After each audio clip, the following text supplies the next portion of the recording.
What is going on, RotoGrinders? Dean here. That's Dean 7904 if you want to get all technical on me. It's 5 o'clock on the East Coast, 2 o'clock on the West Coast, 4 o'clock Tennessee time. So, of course, that means it's time for the flagship show here at RotoGrinders. Let's call Grinderslive. Joining me today, for I believe the first time this year, the California Kid, 2 o'clock out there on the West Coast. It's Boggs Light. What's going on, Boggs? Not too much. It's been a while. It's my first show. I'm probably going to be a little rusty, but glad to be on with you. Nah, you got some reps in pre-show. I think you're good to go. I'm not going to assume you're going to have an umpire rant for us or some sort of rant. Do you have any rants on layaway? I'm sure you do. Yeah, I think that's your job to get them out of me. Pretty good at it. The people love the rants. Why are we on early today? I'll tell you guys why we're on early today, because there's basketball and there's baseball, and basketball locks today at 6:30. So premium members, crunch time today starts at 6:10. 6:10 to 6:30 is basketball. 6:30, the baseball lock, which is like 7:05 or 7:07 or 7:10. That's baseball. So the first 20 minutes of crunch time, 6:10 to 6:30, you get Andy Means, you get Kevin Roth. Kevin Roth working double duty. He'll talk about the baseball as well. Well, we'll talk about baseball weather, and I believe it's Derek Carty and STL Cards talking baseball for the last 40 minutes or so, because we want to make sure the premium members are taken care of for both baseball and basketball. That's why we're on here early. Sharpside I should say this, by the way, we just did a baseball card show or a sports card show. So if I missed anything, if I say anything goofy or something weird happened in baseball blogs in the last hour or so, or something funky with lineups, I didn't see anything. So I just jumped off one show and jumped back down here. And I'm not sure if you saw this, Boggs. The Mike Trout, a 1-of-1 Mike Trout baseball card, I'm not sure if you're aware, just sold for like $4 million. Vegas Dave sold it, allegedly. He bought it a couple years ago. Couldn't happen for a nicer guy making such a nice profit. They didn't announce who the buyer was. If I pull up your Twitter account, Boggs, all it is Trout Missile. 2 and 2 adding up. Are you potentially, don't confirm that I just got to blink twice or something. Did you buy the Mike Trout card for $4 million? I don't have $4 million to spend on baseball cards, but I did hear about that. That's pretty wild. I think it went for more than Honus Wagner. Yeah, the T206, I believe, was that was like $3 million and change. Yeah, I saw the picture of the card. It's like the worst baseball card you could ever think of for a guy like Mike Trout. It doesn't look impressive or anything, but it's a 1-of-1. It's the only one in existence. No? Yeah, no. I mean, if you've got the coin to spend on memorabilia, then I guess money doesn't really matter much to people that have that much money. So. Did you not clip cards as a kid, as a youngster? Is that your thing? Yeah, so unfortunately, it was hockey cards, and those aren't really worth more than their weight in paper. But things are starting to turn around. It sounds like for the sports card industry as a whole, and hopefully one day my Wayne Gretzky hockey cards will be worth something. There you go, man. Hey, what's up, YouTube? Like, subscribe, much appreciate that. We'll do our best to interact with you guys throughout the show. Sharpside, we're going to go ahead and drop that link for the Sharpside app. We talk about it all the time. We got to pick a winner, get a streak going. I believe if you get a streak of 6 or more of your lock bets, you start making money over there. You get money on FanDuel. I think my streak's at 1, and my pick, it wasn't an official pick. I didn't lock it in because it was like -1. What was my official pick? Oh, Texas was my official pick. No, it wasn't official. I just threw it out there, but Texas was a winner yesterday nonetheless. Boggs, you got a winner for us today for the people? I did not get that, but I'm liking the Rockies a little bit. Maybe hopefully a little bit more than most people. We'll talk about that later. Yeah, I took the over in the game in 2020 where Adam Wainwright is throwing baseballs against Matt Harvey. How do you feel about that? That's a pretty good one. It's 9 last I saw. That's why I locked it in at. I'm not sure if it's adjusted or not. But all right. Give me the screenshot as far as the slate, Boggs, because the pitching is wild. There's a big opportunity cost of pitchers. Great pitching slate for sure. There are some places to attack as far as the bats. No team has a team total of 6 or anything like that. It's not a complete wild number out there, but there's we want to attack Matt Harvey, and there's a couple other teams out there I think they're worth looking at as well too. But before we dive in and break it down position by position, what is your motive of attack as far as the slate? Yeah, it's a great overall slate. I mean, you've got elite pitching up at the top. You've got some other guys a little below the elite guys, but in arguably better matchups. You've got couple value pitchers, but it's a slate that I like because, you know me, I'm a guy that likes to pay up for pitcher. And fortunately on this slate, once you get down below a guy like Chris Paddack, it's slim pickings. So I'm not expecting any of these bottom of the barrel pitchers to, have one of those starts where they'll somehow luck into 20 points. So it's a slate that I'm going to pay up for pitcher. There's enough value hitters out there where I think it makes sense to at least get one of the top dogs up there, those top 4 guys. Yeah, I paid up for pitcher last night, and me and you have the same general philosophy as well when it comes to pitchers, and just arms are more predictive than bats, and that's that. Like in any given day, any terrible bat can be the best bat. That's how it works out. Arms much less likely to happen. Today, there's many pitchers that are worth paying up for, and let's kind of run down the line. Let's start at the top here. Well, it depends where you're shopping, I suppose. Bieber's $12K on FanDuel. He's the most expensive guy over there. Now he's the most expensive player on DK as well, and justifiably so. He's got I don't have the plate IQ up in front of me, like 43% as far as his K rate this season, which is completely absurd. I know it's kind of sort of small sample size stuff, but like it's real and it's happening. And then of course you have Garrett Cole. We'll talk about him in a second. Giolito's a stud. Castillo's, he had an amazing first game. He's kind of been hit and miss since then. He hasn't really had a ceiling game, but now he's got a matchup against, Milwaukee, which offers a fair bit of Ks. And then we'll talk about the underpricing. I think an underpricing of Paddack, which you kind of referenced. And I think Manaea is in that conversation too. If you want to have the Paddack versus Manaea, and I suppose Mlb Marquez, you can kind of give that conversation. And otherwise, there's not a lot of other dudes I want to think about as far as pitchers, but it's got to work our way down here, Boggs, because Biebs 10.8K on DK. I want to say he's 12K on FanDuel. The next price is 11K, which is Garrett Cole. Can't really play him in cash over there. It's really restricting as far as your lineups. He can absolutely be a stud, and you can make it work, but I want to have a little bit of salary flexibility for bats. Talk to me about Bieber. Is he just the best pitcher, and that's that? Like in the planet, like currently, is that true? Well, he's certainly so far this season has been the best pitcher, and it's really not particularly close. I mean, you know what you're going to get when you pay up for a guy like him. He's got elite control, command of all of his pitches. Not the most ideal matchup, but, the Twins, they can still strike out. And if he can navigate around the top, 4 hitters in that lineup, then there's plenty of strikeouts to be had for Bieber. The guy also has an incredibly long leash, which is what you want when you pay up for pitcher. There's really no red flags here for me. I mean, you could maybe make the case that, Cole is a better pitcher overall, which might be the case. But like I said, Bieber's been more consistent than Cole. I'm giving the edge to him. And, despite, maybe not facing elite offenses so far this year, that's just the state of baseball. He's going to see a lot of these AL Central and NL Central teams. So it's there's no red flags for Bieber for me. I think that you could make a case for just going down to Cole if you need the savings on FanDuel, but where they're similarly priced, I'm liking Bieber a little bit more tonight. Let me make the case against Bieber. And again, I don't want to do this. Well, I'm just doing it just for the sake of the conversation. And if you're going to poke holes, the holes to poke in are, I'm pulling up the plate IQ right now. We'll show that guys on the screen as far as the last 2 years, 2019 and 2020 plate IQ here at RotoGrinders.com, part of your premium package. It's a very contact heavy offense, a lot of power.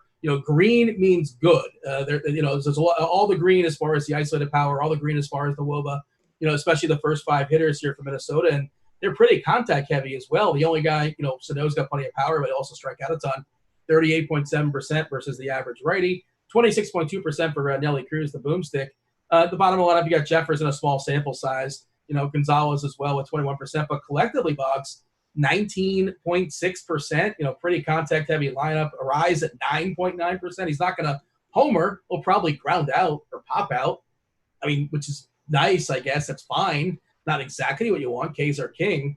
So is that, something to consider? Of course, again, Bieber is not the average pitcher, but 19.9%, 19.6% collectively is not ideal, correct? Well, yes, you could say that. I'll also make the counterpoint that Bieber mowed down 13 the same Twins earlier and his second start of the year, and you could say that the Pittsburgh is a very contact heavy team. Don't necessarily strike out as much. Same with the Royals; they like to just free swinger, don't like to get fall behind in the count, but he's still been able to have success against those types of teams as well. And, look, I said it's not without a little bit of risk, but at the same time, those guys that do have high contact at bottom of the order, they don't scare you. And, if he's not necessarily striking these guys out, then they're easy outs, and it's going to allow him to go deeper in the game. Yeah, you mentioned Cole. Let's talk about him. I have him on the play IQ as well, too. And, Atlanta, we always talk about Atlanta as a pretty contact-heavy team, and that's changed with Duvall being in the everyday lineup and Riley being in the everyday lineup. Acuna is back, and he's awesome, but he also strike out plenty, 26.7%. Swanson at the top as well, 24.9%. Now Marquez is back, which isn't ideal because Marquez is a pest. He's not a bat you're afraid of, but he's probably not going to strike out. He's probably going to give you a tough at bat, 13.8% there. But, you mentioned Garrett Cole, 38.5% as far as his Ks the last 2 years. And also he's got a pretty big split as far as striking out more lefties than he does righties. We're only seeing, 3 lefties in this lineup. Again, poking holes because there's so many good options. But you're still saying Cole's your guy, or is he not so much your guy? Or is it 1 and 1A? I think you can double barrel it. You can make that work on DK as well.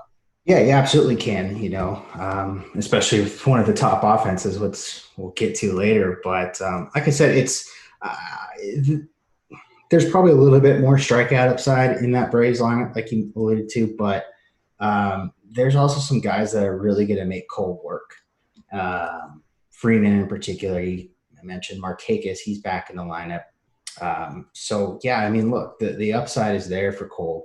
And if he was pitching leading up to this game like he had been towards the end of last season, then I think you could certainly make a case for, playing him over Bieber, 10 times out of 10. But like I said, Bieber's coming in, he's been more consistent. They're both essentially matchup proof. I expect them both to have good games, and I want both of them.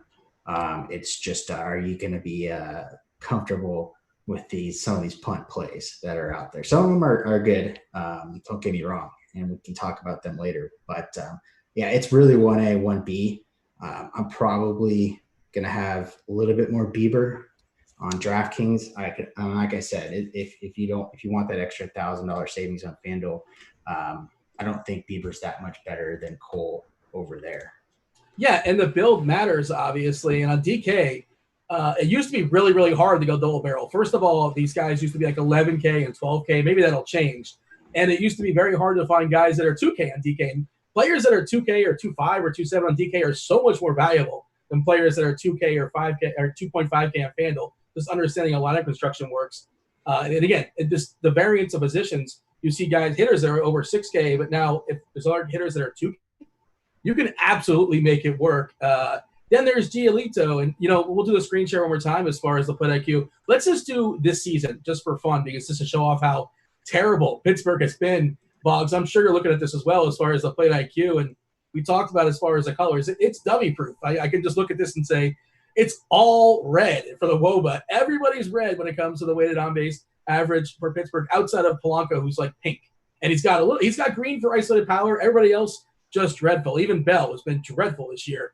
Giolito, big Ks this season, 31.7% is, the tricky part with him, of course, is that he walks too many guys, 11.3%. But guess what, Boggs?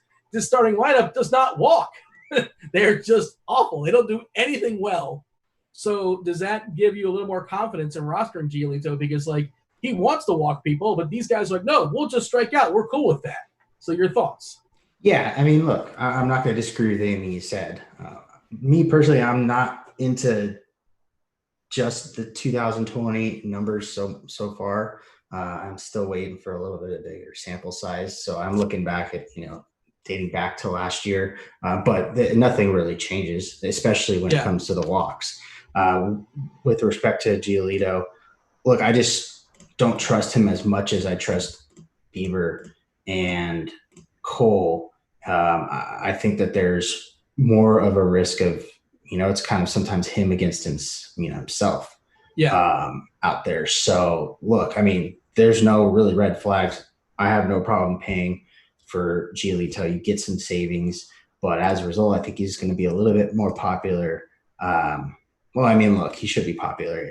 I'm not going to dog the matchup. I'm not going to I can't find any really holes. It's a good matchup any way you shake it. But I would prefer Cole and Bieber over him. And my biggest issue with Giolito is that Cole is just a little bit more and Bieber is just a little bit more. That's my qualm. Yeah, it's some savings, and if you need him, by all means. But I'm not gonna go out of my way when I'd prefer Bieber and Cole. I just went ahead and pulled up the lineup HQ. I'm always curious to see the umpire data. Boggs, here, this is where we get the rant. I'm curious how much you favor umpire data. I like to look at the extremes as far as extreme hitters umpires, extreme pitchers umpires. This is what we have so far. We got most of them. Matt Harvey and Adam Wainwright have an extreme pitchers umpire. So maybe I shouldn't have locked in the over. I don't know. We'll see how that affects things. Jose Quintana and Turnbull have an extreme hitters umpire. Woodruff and Chatwood have an extreme hitters umpire. And Luis Castillo also has an extreme hitters umpire, which Castillo's one of those guys. I like him getting the corners, man. We'll talk about him in a second. And he hasn't really had like this monster game since his first game of the year against Detroit. But now he's facing that same Milwaukee team that we like Bauer against last night, and there are plenty of Ks there. There's certainly some power as well too. Not a great ballpark to pitch him, but you got to hit the ball as well too. Luis Castillo, where does he sort of fit into the conversation, or is he kind of in that Giolito bucket where he's good? But maybe this isn't the slate for him because Cole and Bieber are right there and not much more. I'm kind of taking the wait-and-see approach with Castillo. I mean, like you mentioned, he had one great start. He's just kind of been going through the motions. Personally, and it's completely anecdotal, I just think sometimes he doesn't get up for certain games. This being a division game could certainly change it. We know he has the stuff. But, sometimes, especially when you get down to like the bottom of the order, he's just, it seems like he's just not as motivated to go out there and, strike out guys like, say, the top of the order for the Brewers would be. But again, that's anecdotal. I don't know if it really means much. I think that if there is a matchup where he would get up for it, like I said, it would be this one, since it is a division rival opponent. But look, there's enough red flags for me where I don't think you need him. Certainly, if you do, and you're paying it for a high price stack or something, I have no real problem with him. There's certainly upside there, but I'm probably not going to have as much of him. I certainly prefer Giolito to him. Look, I mean, it is a hitter's park. The roof's open out there in Milwaukee, so there's a little bit of risk, but I like Giolito much better if you're asking me between the two of them. Yeah, and Castillo, hitter's umpire. He's got some walk issues, 9.9% walks in the last 2 years. Yelich is out there, will take a walk. Smoke Monster will take a walk. Urias will take a walk as well, too. There are some Ks in this lineup, 24.7% as far as striking out. There's some power as well with Smoke and Yelich and Hura. Even Abaciel Garcia, 1 through 4's got plenty of power. Braun, not the same guy he used to be, but there is still some pop in that bat. And my issue keeps coming back to, like, it's not that much harder to grab the guys I like a little bit more. So, like, why not do it? Of course, you can bring in ownership into the conversation. That can kind of affect things as well. And that's sort of where it falls off the table, at least at this price level for me. You tell me otherwise. Like Julio Urias at 9.5K. Like, Dave Roberts gives him the hook so early. He can't pitch, more than like 80 pitches sometimes. And his K rate's not even where you want it to be. He's not the guy you want him to be. He's not a fully fledged out prospect just yet. I think that's a ridiculous price. I know you're supposed to feel free to stop me if you disagree. Chatwood at 9.1K coming back from the IL. I know Detroit's a good matchup, but I'm not a Chatwood truther, and I just cannot justify that price. It's a no-go for me. Thoughts? Yep. No, I'm right there with you. No interest in Urias. Chatwood, probably going to be on a strict pitch count. I just generally have a rule where I don't, especially pay up for guys that are coming off a DL, especially with a back injury. I guess wouldn't be as bad as like a shoulder, but it's still an injury that prevented him from going out there and towing the mountain in his last outing. So he's certainly going to be a guy that I have no interest in. And really, we could just go all the way down to Paddack, but you have a thought on Woodruff? Woodruff is just too inconsistent. He doesn't go deep enough. Is that kind of the issue with him? Yeah, and it's not like a matchup that scares me. I mean, Cincinnati doesn't scare me, and Woodruff has good stuff, but he just doesn't go deep enough into games, and I just don't see I don't see him burning you if you fade him. All right, let's talk about Paddack. He just seems a little bit too cheap here on DK. And again, you could still make lineups work with double barrel, but like Paddack opens up a few more bats for you, and just depends how you want to build your lineup. If you want to stack up an expensive stack to some extent. But tell me why you like Paddack versus the Seattle Mariners. I mean, what's not to like? Look, he's going to be highly owned. He's probably going to be the highest owned pitcher, but for good reason. I mean, he's a stud. He's going up against a very inconsistent offense. I know that, I've tried my luck streaming pitchers against the Mariners for the better part of the season, and sometimes it doesn't work out. But at the same time, like I said, these guys are very inconsistent. They've called up a bunch of young kids. Their strikeouts that he had. Really, the only red flag is that, Paddack doesn't necessarily go that deep, and he's not a guy that, generally will strike out 10 plus, but, he's relatively safe. He's efficient. He has good stuff, and it's a good matchup at home. You get plenty of run support. There's really not much not to like about Paddack in this matchup. Yeah, I mean, we're hoping for 6 innings, basically. The quality start is kind of like something we're pulling for as well. I'm refreshing here. I want to see if Seattle put out their lineup just yet, or maybe they haven't because it's okay. So the projected lineup for Seattle. Now he is vulnerable to lefties. He's I don't want to say about an average pitcher from a K perspective versus lefties. Much more dominant against righties, and we're projected to see with 4 or 5 lefties: Crawford, Haggerty, Seager, Fraley, Long. Obviously not the most imposing of lefties as a collective, but his Ks versus lefties the last 2 years is, I don't want to say pedestrian, but about league average 22.3%, 30% versus righties. You mentioned some of the rookies. Lewis has shown a lot of power, but of course he struck out a good bit as well too at 27.3%. White, the same deal at 42% as far as striking out. But I mean, he probably doesn't have a ceiling game, but you're looking for 6, maybe 2 earned runs, 6 to 7 Ks. Is that kind of does that sound about right to you? Well, I don't think he's going to give up 2 runs. But, I guess anything could happen. So that's right on. I mean, it's a great matchup. We just got done talking about how bad the Pittsburgh's been. I know Seattle's maybe been a little bit better, but coming into the year, this was one of the lineups that was not projected to do too much offensively. So you could say that arguably they've been getting a little bit lucky. I know guys like Seager are not easy outs, and then the kid Kyle Lewis, he's a stud. But he's outside of that, there's nothing that scares me in that lineup. So in that conversation, if you're going to pivot off, you talk about Paddack being chalky, and I think I was looking at ownership stuff. Of course, it's not precise. The closer and closer we get to lock, the more and more it gets refined, and we're still an hour and a half out. We have Cole, Bieber, and Paddack for what it's worth as far as ownership, and Giolito, which is no surprise. Those are the guys we talked about. Let's talk about Manaea. Great matchup here against Texas. Texas is just dreadful. They did bench Gallo yesterday. I assume it was just sort of like a mental day off. It was a lefty. He's facing our lefty today at Manaea. Is Odor in the lineup? Yeah, Odor's not in the lineup because he's like 1 for his last 40 versus lefties or something like that. And they wanted to give him a day off as well, too. The rookie they called up yesterday, Tavares, is leading off for him. But, plenty of Ks. Santana strikes out a good bit. Gallo, ton of Ks. He's not homering. Chirinos as well, too. But Manaea is not like this K savant either. 22.6% this season, I know. And I agree with you. I want to extend back to last year. These guys are always changing, but I also like the bigger sample as well, too. So it's kind of a push-pull for me. Do you think Manaea is an interesting pivot away from Paddack? Not necessarily. I mean, he's in play. There is a path for him to potentially, I guess you could say, outscore Paddack.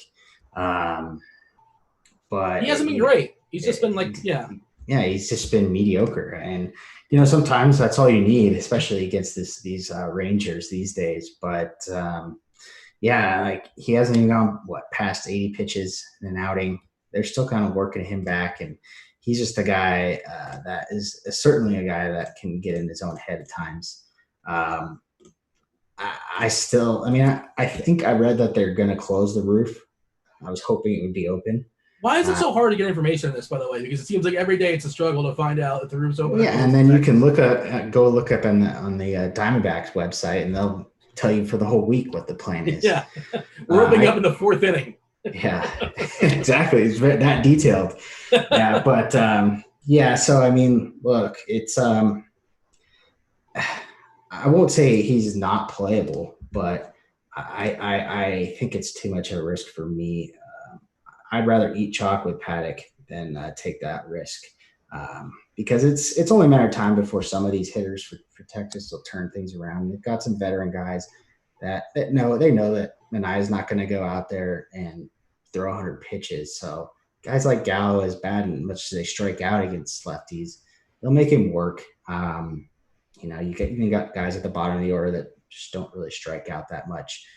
So it's not an imposing lineup, and I know that strikeouts are there to be had, but a guy like Manaea, it doesn't mean you get free strikeouts. They're not free, So he's got to work for him. He's not a great K guy. He's fine. It's not it's not optimal. And that kind of leads me to another guy in that same similar price point. He's out of course, Mlb Marquez. Against an Arizona team that was pretty chalky yesterday, but it's not a great lineup for Arizona. It's been kind of a disappointing lineup this year, if you're going to be honest about it. I like that both the Martes are pretty solid. Calhoun is a tough out, especially lefty I'm ready versus Marquez, and that's historically that's who's going to get to him is the lefties. Peralta, I presume, is going to bat fourth as well.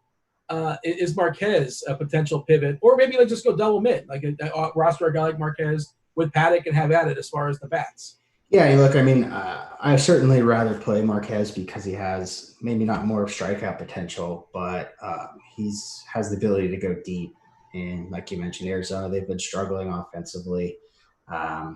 So in for their lineup, but you would expect quite a bunch of lefties. And really the risk comes with the roof being open out there tonight. And did you call the hotline? Do we know what the story is with the roof? You just got to look at the website, man. They let you know it's going to be open. And look, you can talk about the humidor all we want, but it's dry heat, and the ball flies when that roof's open out there in Chase Field. And I don't care, humidor be damned. That's why I like this game probably a little bit more for offense than I do for starting pitching, even with two struggling offenses.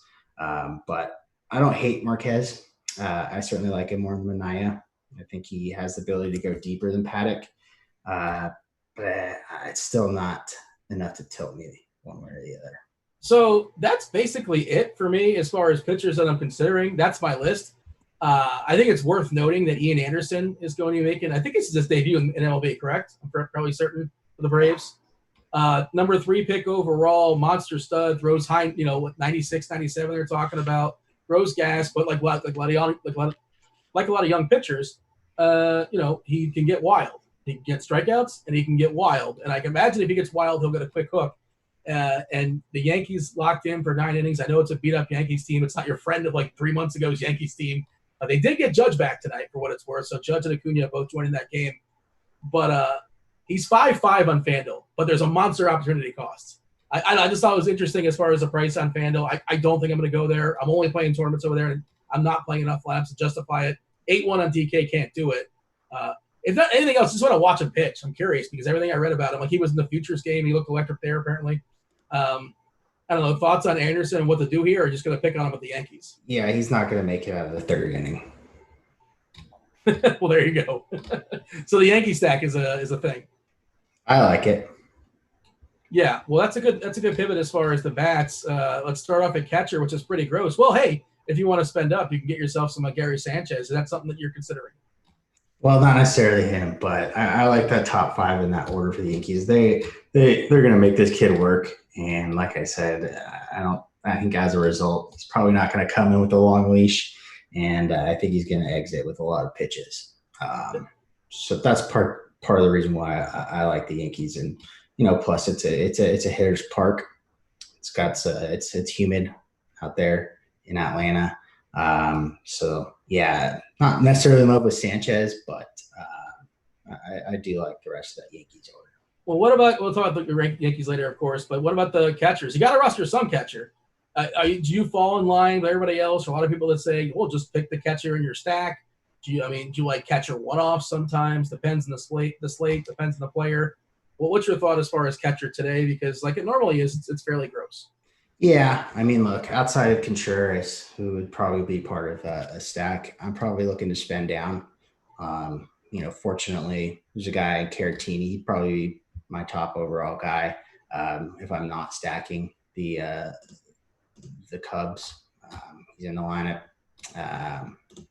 He's 2.6K in DK, yeah. Yeah, and he's got a pretty good matchup. So he'd probably be the guy that I'm really looking forward to. Don't really have any hot takes at the catcher position tonight. Like you mentioned, it's pretty gross. I mean, you could play Yadier, but really outside of Yadier in that mid-range, Contreras at the top.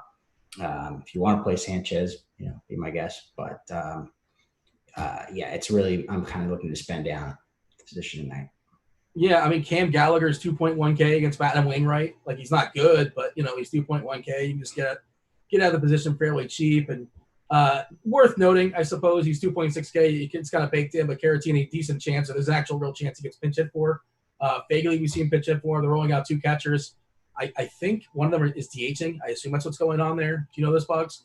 Yeah, one of them's got to be, unless Rizzo is DHing. Yeah, one of them's at first. I'm looking it up right now. Yeah, Caratini's DHing. So there's a legit chance. Like, Caratini is not your prototypical DH. Yeah, but I mean, at the same time, he's a switch hitter. I don't expect him to get pinch hit for. All right. Well, I had him the other night, and Fagley came in for him, and I was tilting. So maybe it's just a small sample size and an outlier, I suppose. But first base is much more exciting than catcher. Anything's more exciting than catcher. First baseman. What are we looking at? And, you talk about the Yankees. Is there certain teams that you're targeting today as far as stacks? Yeah, and I wish I would be able to narrow it down more. I might make a couple cuts here. I wanted to get it down to 5, but I like 8 teams tonight. Do you want to run them off? Sure. I like the Yankees. I like the Cubs. I like Oakland. I like them more, but they've kind of messed up their lineup a little bit. Grossman batting second. Yeah. I like the White Sox. I like the Cardinals, especially with that. Poor Matt Harvey. Not only do they have to trot him out there against a pretty good lineup, but they've got McBroom and Hunter Dozier out in the outfield. I mean, I know Harvey's not necessarily a fly ball pitcher, but it's a very spacious ballpark. You got to kind of feel for Merrifield. He's probably going to do a lot of running tonight. Yeah, so that makes me like the Cardinals a little bit more. I wanted to have a hot take about them, but I mean, they're just a team that is not exciting, but I expect them to get to Harvey tonight.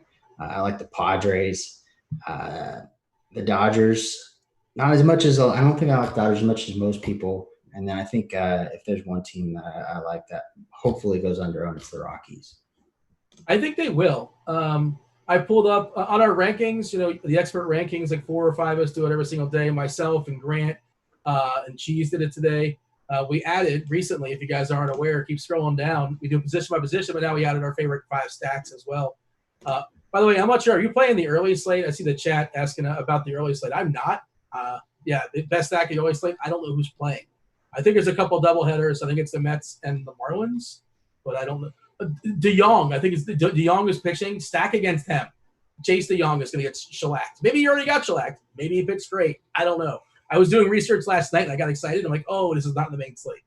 But, whoever Chase DeYoung was pitching against, play those dudes. By the way, you mentioned that, and that's an interesting thought that most people don't talk about as far as a pitcher's defense. How much do you care about that, or you just found like that's an outlier? Like, well, if O'Hearn and McBroom are in the outfield, like, that's going to hurt your pitcher. Defense matters when you're not striking out the dudes. Yeah, I mean, like I said, Harvey's not a fly ball pitcher unless he's giving up long balls. But you would just think, he hasn't been shown anything like he's the old Matt Harvey where he has, 10 strikeout ability. And you go out there and you flank Merrifield with, 2 first basemen. It's in a spacious ballpark. I think that there's a lot of double and triples in that Cardinals lineup tonight. So Chicago, all the Chicago is looking pretty good to me, especially from first base. You got Encarnacion, you got Rizzo, you got Abreu who's scorching if you believe in hot streaks. Is that kind of what we're starting as far as first baseman? You can pick on Cueto with Bellinger, who's obviously a great play. Lefty there against. I understand it's Well, hey, let me ask you this. You're always on top of ballparks. What's your thoughts as far as the ballpark in San Fran? Is that real, what they've adjusted there? I don't really think so. And I haven't watched too many games out there. I watched that Angels series, and nothing really changed. It looked like it changed much to me. I know that they did move in some fences here or there, but in my opinion, it's still a pitcher's park, and that's part of the reason why I'm probably not as high on the Dodgers against a guy like Cueto's. He's not a world beater, but he's kind of proven in the last few starts that he's a guy that you just really don't want to stack against. And he's crafty, and he gets the most out of what he has. I'll give him that. Yeah, and he was once excellent. Like, he's no longer that guy. He'll mess with your timing and whatnot. And the Dodgers know that, but the problem is all the Dodgers are expensive, and you never really know where that home run's are going to come from. You know what I mean? 1 through 9 can certainly take Cueto deep, but I don't expect all of them to. And for that reason, plus with them being super expensive, I'm going to have some of them, but I don't like them quite as much as some of these other teams. Should I know who Josh Fuentes is? He's playing first base for the Rockies. I'm not sure if I'm aware of this person. Yeah, he's had a cup of coffee before. Okay. Not a world beater by any means. But, he's super cheap on DK for what it's worth. Yeah, but he certainly in play. I'm reading the chat here. Hey, like and subscribe. Much appreciate that. And I'm just finding out now, how I was saying pre-show, before this show, I was doing a sports card show, so I didn't see lineup sprinkle out. No Matt Carpenter versus Matt Harvey? Come on. What's up with that? Yeah, it makes you think, Matheny's managing on the other side. Makes you think he's coming back to haunt the Cardinals. But, a little curious about that one, especially given, Harvey's struggles versus left-handed batters. But, they're trying to get at-bats for guys. I can't make a case for why. But it's one of those things. Brad Miller's been hitting better. And you know what? I'm going to tilt you. At least this tilts me. Like, you go on your rants. Angels, that's your team, right? Explain this to me, Boggs. Why? You're the manager. You're Joe Madden. You get to choose how many times guys bat. Why would you willingly say, I want David Fletcher to bat more than Anthony Rendon and Mike Trout? Explain that. Well, Fletcher's a table setter. I don't necessarily agree with, slotting in Ohtani, batting second against a lefty like they did last night. And I know they wanted to give Listella a night off. And I think it's just part of the reason where he wants Trout batting third, wants Rendon batting fourth. And so if a guy needs a day off, then, Ohtani will go in there. But that wasn't ideal, especially against the lefty in Valdez. Maybe I'm nuts. I would just about Trout. I want Trout batting first. I want him to get the most at bats possible. I think Atlanta has. I've been saying it for years. I want him leading off as well. But Fletcher's capable leadoff hitter. I think Trout should be batting second. Why does it take Joe Madden forever to put on a lineup? That's another good question. Because everyone's been injured. Everyone's dealing with something, and I think he likes to wait and go through batting practice before making a decision. And I think he likes with the rookie Adele. He's got a long. He's overmatched, man. He's way overmatched. Like I want him to be good, but he would be in the minors if there was minors, right? I assume he would. Yeah, there's just no minor league baseball. But he just looks like a rookie that is still trying to figure things out. Hopefully he does soon enough.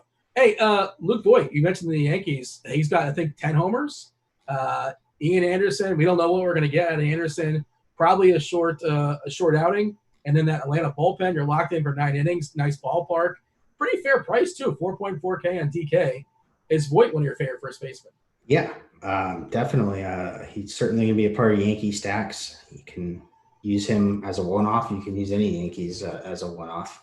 I don't typically like using Gardner, but that's for another day. But Voigt, not super consistent, but at that price tag in a hitter's park, like you mentioned, guaranteed at least 4 or 5 at bats, and probably more if my predictions are right. But definitely like Voigt at that price tag. Like all the guys that I like from the 8 teams. The one guy that I think if you want to kind of get contrarian, I was kind of hoping he was batting 6 like he had been, was Encarnacion, because on DraftKings you can't play them both. On FanDuel, he's probably going to be highly owned because he's batting 4th. But Yeah. I think I said in the expert survey that he was going to be my contrarian guy. It's going to be tough. You want to play a Brady, especially in the stacks, but there's an off chance that Encarnacion can hit 2 home runs and carry the top at a low ownership, which is probably what he's going to be on DraftKings tonight. Boggs, the keystone position, second base, I imagine, especially on DK and FanDuel as well too. We got a lefty leading off versus Matt Harvey, not the best lefty in the world, but Colton Wong is 3.3K. We know about Harvey's struggles against lefties in particular. We live in the world with salary cap, can't just roster the best players. That would be no fun. That's too easy.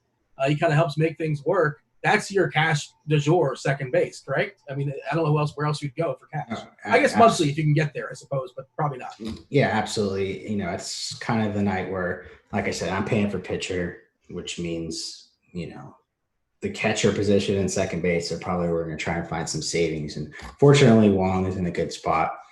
He's not going to break the bank. You can pivot.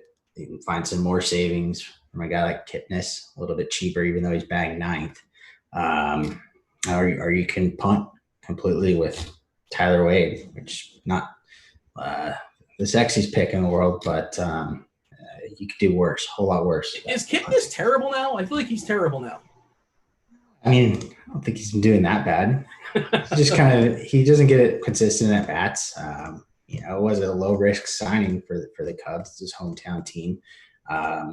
He has good numbers against Turnbull for what it's worth. Okay. Yeah, I mean, he's cheap. You get what you pay for, that kind of thing. And, well, I mean, this season specifically, he's got a 314 ISO and a 432 WOBA. He's striking out a lot, but okay, he's flashing some power. I'll give him that. I thought he was worse than that.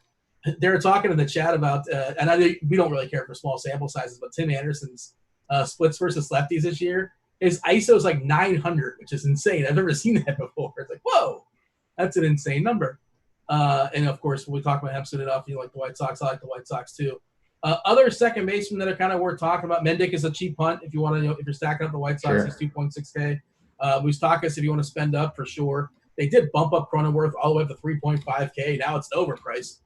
I like Kendall Marte. I like his skill set, but I don't necessarily want to pick on Marquez so much. And again, Muncy, if I can get there at 5.4K, I like that. I think you can play multiple positions. But otherwise, second base is pretty scarce for me. Yeah, it's just like catcher tonight. Sad as it is, it's just the way it is. All right, well, let's jump to third. Hot corner. You're talking about those Rockies. I think Arenado, maybe I'm wrong on this one. Well, they're asking in chat, give me a pivot away from Carpenter, because Carpenter was the cash game third baseman, my initial build over today. It's like, okay, I have Carpenter at third. He's 3.6K. Got to make things work. Now where do I go? If I had Carpenter, what do I do? Yeah, see, that's the problem is there's really no one in that, kind of 3.6K range on DraftKings, which is a bummer because, if I'm stacking lineups, just kind of building some pre-show, that's kind of where I fall. But, if you can get up to Brad Miller, I think he's a fine, replacement. Again, we don't really want to pick on Marquez, but Escobar, along with all the Diamondbacks, they've hit him around quite a bit. Probably been at Coors Field most of the time, but yeah, it's really, fortunately for most of these teams that I'm liking, the third baseman is going to be part of the stack. But yeah, it's a bummer that Carpenter's not in there. It's probably a good thing if you think about it, though, because I probably would have eaten that chalk. But yeah, it's Brad Miller's probably. And then, it's Brad Miller. And then when you go down, there's not a whole lot to love. Pick one of the Cardinals. I know you can play them both because of multi-position eligibility, but you're going to play one. You take Miller, you take Edmund. It'd be Miller 100 times out of 100. Edmund doesn't really do it for me. Sure, he can steal a base. He doesn't really have power, though. He's a guy oftentimes I'll leave off a Cardinal stack, but probably don't have to do that tonight. Just saying, he's not terrible, but he's more of a contact speed guy, and those aren't the guys I really want. I want the guys that can do the damage and blast from the past. Brad Miller, coming out of nowhere, he's having a strong year. This is a stupid question because there's really no way of knowing the answer, but I'm just curious. like how the Cardinals, some of these guys coming back from COVID just recently, like how do you handle that? You know what I mean? Like they're facing Matt Harvey. It's appealing, assuming it's in a vacuum, but and how do you know how it's affecting them to various degrees, different people? And is that a concern for you? Or like if they're playing, I'm playing them and that's that? I think it would be maybe more concerning if you had like like a guy like a young kid like a Tatis or a Cunha, but it's Yari Molina and DeYoung. Those guys are kind of veteran guys, and Yadi especially. I don't think it affected. I think being forced out of the lineup probably affected with his emotions because a guy like Yadier just wants to be out there behind the dish. But I wouldn't say it. I wouldn't put too much stock in it. I'll say that's probably the reason why Carpenter is not in the lineup, because they want to get some of these guys at bats. But yeah, I don't really have a strong take either way. You like Bodie as a punt at 2.6K? Yeah, he had an absolute bomb last night, and that's part of the reason why I like the Cubs. It's not an ideal ballpark, but the weather, it's been really conducive to hitting. He had like a 440-foot home run last night. And yeah, he's at a punt price. So you could, like I said, you could do a lot worse. Hey, let's do a screen share. We got time. You mentioned the weather. Let's show off Kevin Ross' Weather Edge tool. They were talking in chat about premium. This comes free with premium as well. I believe you can purchase it a la carte, but whatever you want to do. I'm fairly certain you can get it a la carte, but if you have the regular premium package, this comes with it as well. Scroll down and sort of see if anything is sort of popping for us. Devin's doing the screen share, and he's all over it, multitasking. Much appreciate that. This is a small sample as far as the Atlanta-New York game because, we only have so many games, this new ballpark in Atlanta, but in 24 previous games, I'm not getting too excited about it. We've seen a decrease in homers at over 24%, a decrease in runs at 11%. Anything interesting as far as a big sample? I feel like we had one. Yeah. Okay, the Cardinals, this is bigger. And we have that flame by it, too. I'm not sure if you see that, Boggs. That lets you know it's hot. If you didn't know 92 degrees is hot, there's a flame next to it. And this is 78 games sample size, pretty solid. We've seen an increase in homers at third, and this has nothing to do with who's pitching, who's hitting, and whatever. It's just all strictly based on the weather. And this isn't like 78 games that Matt Harvey has pitched in. We've seen an increase of homers of 13%, an increase in runs of 5.2%, and an increase in ERA 8.5%. And some days nothing really pops, and other days it jumps off the table. Like for Wrigley days, we saw the other day. I'm not sure if you saw Boggs, where an increase in homers of like 50% in like 100 previous games. It's like, okay. And of course, the total reflects it to some degree. It was at 10.5, and that was the day that Abreu banged out 3 homers. Probably not a coincidence. He's also a home run hitter. Didn't hurt. But, just feel free to check that out as far as, it's part of, if you guys are premium members, you're not aware of some things. I saw him in chat talking about, I'm not aware of this, I'm not aware of that. There's lots of stuff on the site that you don't even get to sometimes. All right, let's jump back to shortstop, Boggs. What do you have for me? Yeah, the shortstop's loaded tonight. I typically love to pay up because it is such a premium position. Unfortunately, you could really go no wrong. You got Tatis, you got Tim Anderson, you got Story. I mentioned I like the Rockies, and you got Seager way up at the top. I'd love to play all of them. He's been awesome this year, right? Yeah, absolutely. There's a lot to love at shortstop tonight. And it's probably a night that I'm going to be paying up for it because part of the stacks, I like all the stacks that these guys are on as well. And don't ask me, tell me which one's my favorite because I think they're all in great spots. What are you playing tonight? You have it narrowed down. You have 3 main teams. You're running 150. What are you doing? No, I'm playing I'm playing those 8 teams that I mentioned. I probably have 3 different variations of pitchers with them on DraftKings. I gotcha. Going to go ahead and drop the weather. Let's see. Roth updated weather as of 5:30 in the East Coast. This was about 20 minutes ago or so ago. I'm going to drop in chat for you guys. He's got the Philadelphia-Washington game at yellow-orange. I guess that's on the earlier slate. He never knows what games are on what slates. He does it for all of them. I suppose that's good if people playing the early slate. But just for what it's worth, keep an eye on it. Roth will be on crunch time all the way up to lock. But as of right now, 5:30 in the East Coast when he published this, that New York-Atlanta game is yellow-orange. So, and just so you know how the colors work, the color that's in front is the dominant color. So yellow-orange is not as scary as orange-yellow. You guys aren't aware. All right. Anything else that you want to say as far as shortstop, or shall we jump to the outfield? No, not really. I mean, like there's the punt options aren't great, and really, it's those studs up at the top for me. So it's a spend position. There's a big opportunity cost as opposed to second base or catcher. Yeah, absolutely. I mean, the only punt guy I would mention is Tyler Wade. Outfield, like this is a weird slate. It's kind of like last night where I really like the pitching. It's a different scale. Like I love the pitching tonight. There's no team, like you said, you like 8 teams, but there's not really one that completely separates itself. Like I like 4 or 5 teams as well too, but I don't know if there's one that separates itself. And this is my general philosophy. Like I'm somebody that's fine playing, 3-2-2. I don't have to do 5, 5-1-1-1 or 5-2-1 or however you do it as far as your stacks. And my thought process in that is also like if somebody else likes that team, they're also making that team with a 50 or 100 iterations, and there's more than one somebody doing that, and I'm probably not going to hit the perfect order. So I might as well get a different shuffle of like just different pieces from different teams. And if there are 3 players on 3 different teams that go nuts, especially on FanDuel, where people go 4-4, if I can pick out 3 players on 3 different teams that go nuts, the 4-4s are going to at least have they can't have any more than 2 of them, if that makes sense. So that's hard to do, but that's just sort of my thought process. Is that the correct thought process? Is that something you have, or feel free to add to it? I mean, it's we've got a pandemic going on, and nothing's normal. I think that absolutely you can get away with doing that, and if you can make it work, then even more the better.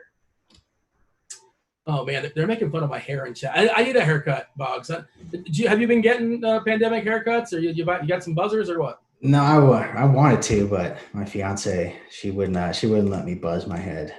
Is she not like a minor, like an amateur hairstylist these days? Like if you haven't asked her, I know it's happening for a lot of guys. No, I wish, but I don't really care either way. I wear a hat all day anyway. So I was kind of making that point because there's a lot of outfielders that I like, but I don't know if there's anybody I absolutely love and I absolutely have to have. Of course, there's some guys that are expensive that are kind of tricky to make work in lineups, but I don't know. Is there anybody you have to have in the outfield? Of course, Trout Missile, right? Well, that's not on the main slate, is it? No. Yeah, I see his name, and I forgot to click on Classic. There you go. The 10-game slate. I'm sorry you can't play Mike Trout tonight. But run down the outfielders that are popping for you, because for me, just a bunch of guys that I kind of like, but I don't need anybody. Yeah, I'm pretty much with you. I mean, like I said, I like 8 teams, but I wanted to narrow it down. It's just me not being so certain about all of them that I haven't been able to narrow them down. So, I mean, really the guys that stand out are the Chicago Cubs, hitters at their price tags. I think Schwarber, Happ are severely underpriced. The entire outfield for the Cardinals is essentially a solid punt play. Hard to go wrong with those guys. Well, who's your favorite? Forget Brad Miller. I know like Brad Miller, but let's say we're playing Brad Miller at third base. The Cardinals outfielders are batting 7, 8, 9. It's Dexter Fowler. He's toast, right? Like I'm pretty sure. No, okay. It'd be between Carlson. He's obviously a little bit more exciting, $100 cheaper than Fowler, than Bader. That's how I'd rank them. Yeah, I don't really want to play Bader though. You want the lefties against Harvey? Yeah. Yeah, obviously, ideally, you want them hitting a little higher, and like they're not going to hit 3 times against Harvey. Maybe not even 2 times, probably twice. Maybe 2 IVs there against Harvey, depending on how things are going. If Cole Calhoun leads off against Herman Marquez, I like Marquez, but it's a pretty good price at 3.8K. Again, that's how you get the Marquez with some lefty pop. If you have the money, for sure, Bellinger and Betts have at it. That's good times. I like Jock Jams, especially hits near the top, but again, he always like that chance that he gets the hook. If a lefty comes in, depending on the situation. Who do we see? Didn't Eli Jimenez doesn't normally bat second, does he? I feel like he got a bump up in the lineup. Yeah, no, he's usually either clean up or a little bit further down in the order. Yeah, like I say, he's fine. And the whole White Sox lineup, I'm very interested. I just prefer the Schwarber Happ combination. They're really cheap. Schwarber is my guy tonight. Yeah, Schwarber is 2.7K on FanDuel. He's 4.1K on DK, batting 4th there versus Turnbull, that bullpen. Locked in for 9 innings. If things go fairly reasonably well for the Cubbies, he gets 5 ABs. He's another guy that on occasion gets the hook if a lefty comes in, depending on the game situation, but most likely it's not going to happen. It's happened before. It's documented, but most likely it won't happen. How do you feel about Judge and Acuna coming back? Of course, I mean, Acuna coming back versus Garrett Cole. Maybe he should take another day off. I don't know. But I guess you're willing the roster. Judge is back. You're assuming he's fine if he's in the lineup, and, all systems go here against Anderson. Yeah, and, I think it was a little overstated, them putting him on the DL in the first place. It was a strained calf. I mean, I think it was a couple of the day injury, but I think they just needed some depth. He's going to be part of my stacks. I'm probably not going to use him as a one-off. No interest in Acuna. And I don't think you really need to go there against Cole. But there's really nothing aside from all the guys we really talked about. You mentioned Acuna, like you wouldn't play him. Is there anybody, like would you play any one-off on Minnesota versus Bieber? Would you play any one-off on Milwaukee versus Castillo? Like, nobody's going to play Yelich, but for sure he can bang one out off of Castillo. If you had to pick one of those guys or a one-off on Pittsburgh, not ideal, but, considering ownership and yada, yada, yada, gamesmanship and game theory, is there one guy you'd pick that's not in an ideal matchup but can overcome it? It might be, a guy like David Peralta, maybe Calhoun. I think you're leaving potential on the table. If, guys like Yelich, Acuna were priced relative to their matchup, and then I think that would be a good way to get some leverage, but I'm not going to go out of way, sacrifice a potential pitcher just to get in a low-owned bat when there's just plenty of other spots to find the same, if not you would expect better success elsewhere. That's not to say that on a given night Yelich can't break the slate, but I just don't think it's very likely to happen tonight. Yeah, I think last night, it's a different conversation, just a 7-game slate where there wasn't many teams that went nuts, but I think a Milwaukee stack might have took things down. They hit with at least 3 homers, I believe. Some questions in chat. Again, if you guys are in chat watching on YouTube, feel free to like and subscribe. Going to knock out a couple questions before we step aside and make way for Crunch Time. Again, Crunch Time, 6:10 for basketball. Andy Means, thank you guys, up to 6:30, which is tip-off for that. From 6:30 until lock for baseball, which is 7 and change, 7 in a few minutes. You got STL cards. You got Kevin Roth for weather, and I believe you have Derek Carty as well. Marco Gonzalez, he's been erratic. Great outing last time. Any interest in him tonight, or is he expecting a whooping or somewhere in the middle? And I would say somewhere in the middle. He's one of those guys I rarely roster unless I'm in a pinch as far as, it's a weak night for pitchers. And I usually don't pick on him. He exists, but not really. That's and, look, you could say, well, hey, he had dominant outing and against the tough Dodgers lineup. But then if you're gonna say that, then you're gonna say, well, have you been watching the Padres lately? Too dangerous for me. And look, I think that I won't say it's every night. 9K outing against the Dodgers is a fluke, but I'm not gonna mess around with him tonight. What do you think of the Paddack Marquez combo on DK? Look, I think Marquez can pitch deep into this game. I could understand why you would want to spend down. I don't think you have to. If you do, I certainly would play Marquez over, like we mentioned, even Manaea, and certainly over Marco Gonzalez. But I don't want to play him. I haven't really completely built all my lineups. It's probably a Dodger stack because they're all expensive. But look, there's a path of success for Marquez, and definitely love Paddack, although he will be highly owned. Top 2 pitchers on DK. We think it's Bieber, like Bieber, Cole, and Paddack. Like pick 2 of those 3. Like that's sort of where I'm at. I think you can make that work with some of the prices out there, and I think the arms are much more appealing than the bats as a collective. Yeah. You like the Colorado stack? They're asking about Colorado. Yes, your thumbs up in Colorado. Yeah, I was waiting to see what the deal with Blackmon is. I'm a little hesitant on him. I know he has good numbers against lefties, but if the stack goes off, I think he might be the first guy to get the hook, just as a precaution. It was really not so much a full stack that I loved. It was more so this story in Arenado and Kemp, who's really cheap. But once upon a time, he used to crush lefties. I don't mean to cut you off, Boggs. We got to go. We got to make way for crunch time. You shook the rust off. You were fabulous. You were great, Boggs. Your first show of the year. He was Boggs. I was Dean. Thanks to Devin for producing the show. Stay tuned for crunch time. We're out of here. Holler.